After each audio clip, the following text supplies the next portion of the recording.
தமிழ்நாடு சட்டமன்ற தேர்தல் முடிவுகள் வந்தாலும் வந்தது. அதிலிருந்து பார்த்தீங்கன்னா, அது இந்தியாவே ஒட்டுமொத்தமா தமிழ்நாடையே திரும்பி பார்த்துட்டு இருக்குன்னு சொல்லலாம். அதாவது 6 கட்சி ஆரம்பிச்ச 2 வருஷத்திலேயே வந்து தனி பெரும்பான்மையோடு வந்து ஆல்ரெடி இருக்க திராவிட கட்சிகள் எல்லாம் முந்திட்டு 108 இடங்கள விஜய் பிடிச்சு சாதனை பண்ணாலுமே, அவருக்கு இரட்டை இலக்கத்தில கூட எந்த கருத்து கணிப்புமே இடங்கள் தராத போதிலும் வந்து 108 அப்படின்ற ஒரு 3 இலக்க இத வந்து பிடிச்சது வரலாற்றிலேயே வந்து ஒரு பெரிய சாதனை அப்படின்றது மாரி தான் பார்க்கப்படுது. விஜய்க்கு இது வந்து ஒரு 35% ஓட்டு வங்கியே வாங்கி கொடுத்துருச்சு.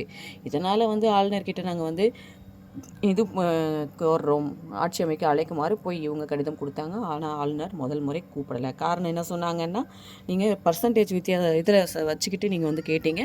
ஆனால் வந்து எத்தனை தொகுதி வச்சுருக்கீங்க, எத்தனை எம்எல்ஏ வச்சுருக்கீங்கன்னு வந்து பேசுங்க. நாங்கள் அதுக்கடுத்து தான் பார்த்தீங்க அப்படின்னா, இங்கே ஆதவ அர்ஜுனா அண்ட் செங்கோட்டையனுக்குள்ளே வந்து ஒரு இது வந்து போயிட்டு இருந்தது.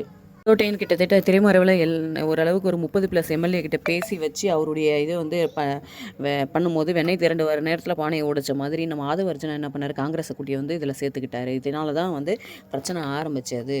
செங்கோட்டையனோட இது எல்லாமே அங்கே தான் தப்பாக போச்சு. அது வரைக்கும் வந்து விஜய் வந்து ஒரு இதுவாக பார்க்கப்பட்ட விஜய் அப்போலேருந்து கொஞ்சம் குழப்பத்தோடையே சுற்றிட்டு இருந்தார். இதுக்கு காரணம் ஆதவர்ஜனா தான். காங்கிரஸை கூட்டி வந்து சேர்த்ததுனால வந்து காங்கிரஸ் நமக்கு முதல்ல குத்திட்டாங்க. திமுக ஒரு பக்கம் கடுப்பாக நம்மக்கிட்ட நேராக பேசாமல் நம்ம எம்எல்ஏ கிட்ட இவங்க தூண்டில் போடுறாங்க. டிபிஎஸ் ஒரு பக்கம் கடுப்பாக, இன்னொரு பக்கம் பார்த்தீங்க அப்படின்னா பிஜேபி என்ன இது காங்கிரஸ் வந்து இவங்க கூட சேர்ந்துட்டா அதுக்கப்புறம் நம்ம உள்ளே வர முடியாது, காங்கிரஸ் பலமாயிடும் அப்படின்ட்டு இவங்க ஒரு பிளான் பண்ணி ஆளுநர் மூலமாக காய் நவுத்துனாங்க. விஜய் 2வது முறை போனார். எங்ககிட்ட 113 பேர் இருக்காங்க கூட்டணி காங்கிரஸோட அப்படின்னு சொல்லுவேன்.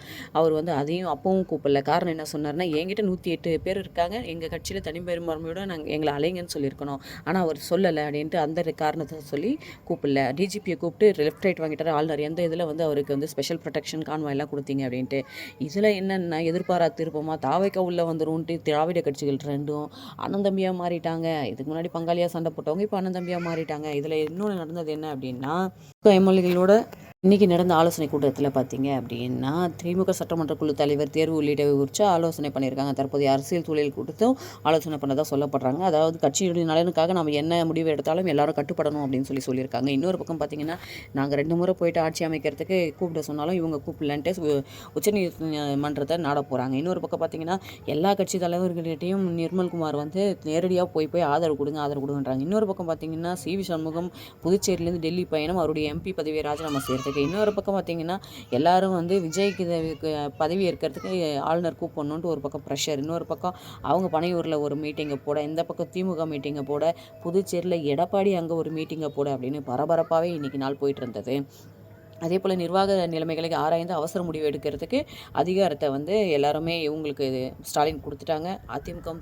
திமுகவும் அண்ணன் தம்பின்னு நேரு சொல்ல, நான் திருப்பி வந்தால் முதலமைச்சராக தான் வருவேன்டா அப்படின்னு இபிஎஸ் ஒரு பக்கம் இது பண்ண, இது எல்லாத்துக்கும் பிள்ளையார் சுட்டி போட்டது நான் அப்படின்ற மாதிரி ரஜினிகாந்த் வந்து சைலண்ட்டாக இருக்கார். என்ன நடக்குது பார்க்க.